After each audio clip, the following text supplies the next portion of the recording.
সঙ্গে দেবরাজ ইন্দ্র বলছে, প্রণাম প্রণাম তব চরণে সৃষ্টিকর্তা, প্রণাম তব চরণে ওগো মহাদেব। একই সঙ্গে সঙ্গে মহাদেব বলছেন, একই দেবরাজ ইন্দ্র হঠাৎ করে কিবা হেতু ব্রহ্মলোক তব আগমন। ওগো প্রভু মহাদেব, ওগো প্রভু সৃষ্টিকর্তা ব্রহ্মদেব, আপনাদের কাছে তো কোনো অজানা নয়। আমি নরকাসুরের ভয় পলায়ন করে সঙ্গের সমস্ত দেবগণ বর্তভূমির দিকে করেছেন পলায়ন।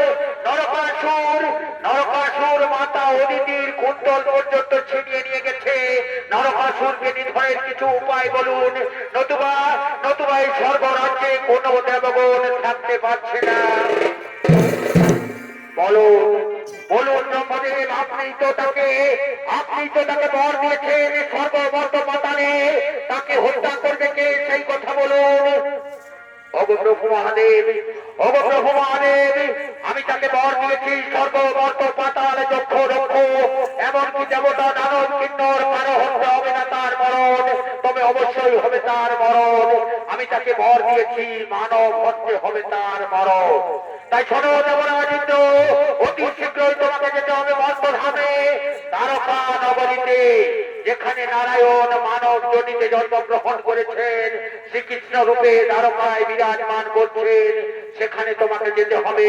শ্রীকৃষ্ণকে গিয়ে বলবে, আমাদের কথা মতো শ্রীকৃষ্ণের হত্যেই হবে নরকাসুরের নিধন।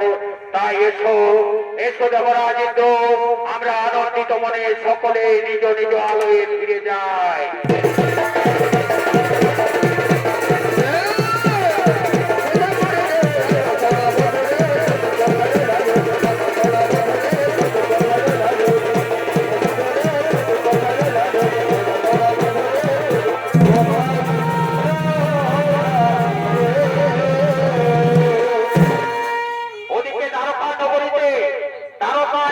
শ্রীকৃষ্ণ ও সত্যভামা আগমন করছে।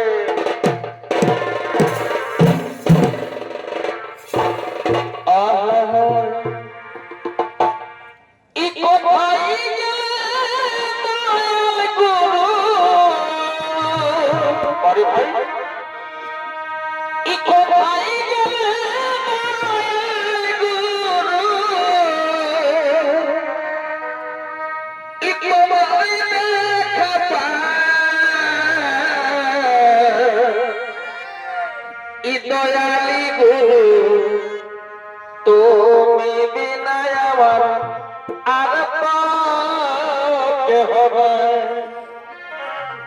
দয়ালি গুরু তুমি বিনা আমার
বসুন বসুন দেবরাজ ইন্দ্র আসন গ্রহণ করুন।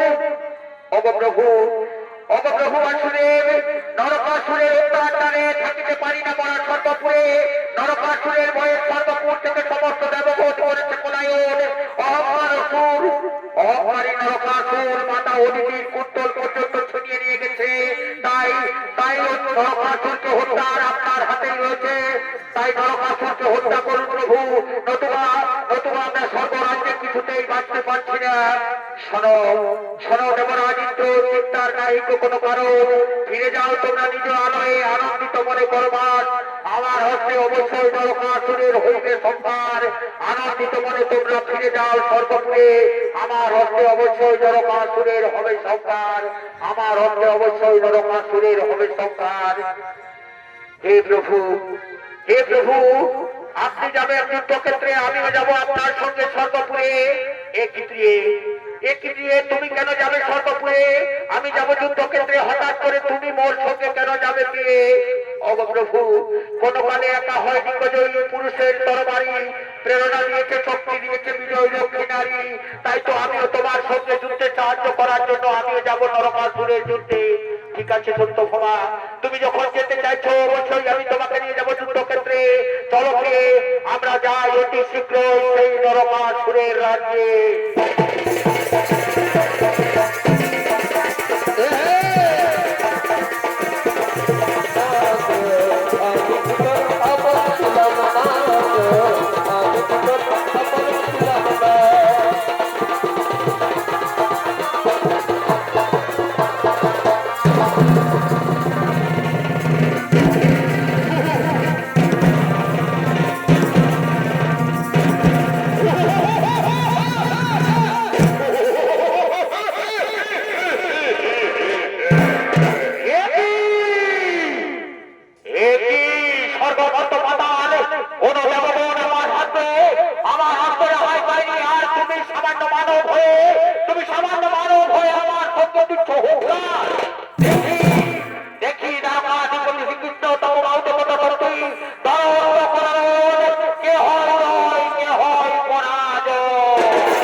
আমাদের আরো একটি কর্ম বেড়ে গেল। আমাদেরকে যেতে হবে স্বর্গপুরে অদিতি মাতার কুণ্ডল ফিরিয়ে দেওয়ার জন্য।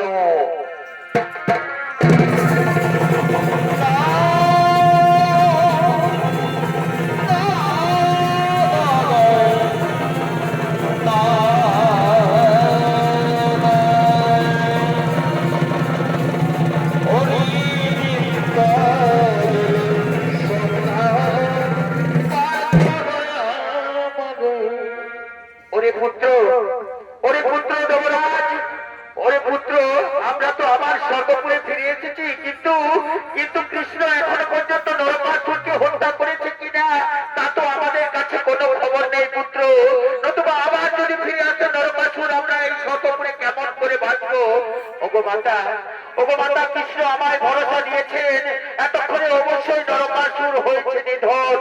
এতক্ষণে অবশ্যই নরকাসুর হয়েছে নিধন। অপূর্ব, কি সুন্দর গন্ধ এই স্বর্গপুরীর, অপূর্ব গন্ধ। এই গন্ধে আমার মন কেমন যেন উদাসীন হয়ে উঠেছে। এই গন্ধে আমি যে কিছুতেই আর থাকতে পারছি না। কি সুন্দর গন্ধ এই স্বর্গপুরের। অবশ্যই ক্ষমা, এই গন্ধ স্বর্গপুরের পারিজাত পুষ্পের। এই পারিজাত পুষ্পের জন্যই সর্বপুরের সমস্ত দেবী তাদের চির যৌবনা রয়েছে, তাদের যৌবন কোনোদিন ক্ষয় হয়নি, তারা কোনোদিন বৃদ্ধ হয়নি। শোনো শোনো দেবী, এই নাও মাতা অদিতি, তোমার পুত্তর আমি তোমাকে ফিরিয়ে দিলাম। এই নাও মাতা অদিতি, তোমার পুত্তর আমি তোমাকে ফিরিয়ে দিলাম। শোনো দেবী, যে কর্ম তুমি করেছো এই কর্মের জন্য আজ আমি তোমাকে আশীর্বাদ প্রদান করি। তুমি মর্তভূমির কন্যা হওয়া সত্ত্বেও তুমি চির যৌবনা থাকবে, তুমি চির যৌবনা থাকবে, তুমি চির যৌবনা থাকবে। প্রধান বছরের মাতা আমি এখন আসি, মাতা আমি এখন আসি। ওদিকে ওদিকে সত্যভামা ফিরে চলে গেলেন মর্তভূমে, আর এদিকে দেবরাজ ইন্দ্র গোপনে একটি ফুল প্রদান করছেন নারায়ণকে, শ্রীকৃষ্ণ ঠাকুরকে। এই নাও আমি তোমায় এই ফুল প্রদান করছি, এই ফুল তুমি নিয়ে যাও মর্তভূমে, এই ফুল তোমার আরো কাজে লাগবে। এই নাও আমি তোমায় এই ফুল প্রদান করছি। সঙ্গে সঙ্গে আনন্দিত মনে সমস্ত দেবগণ নিজ নিজ আলোয় ফিরে চললেন।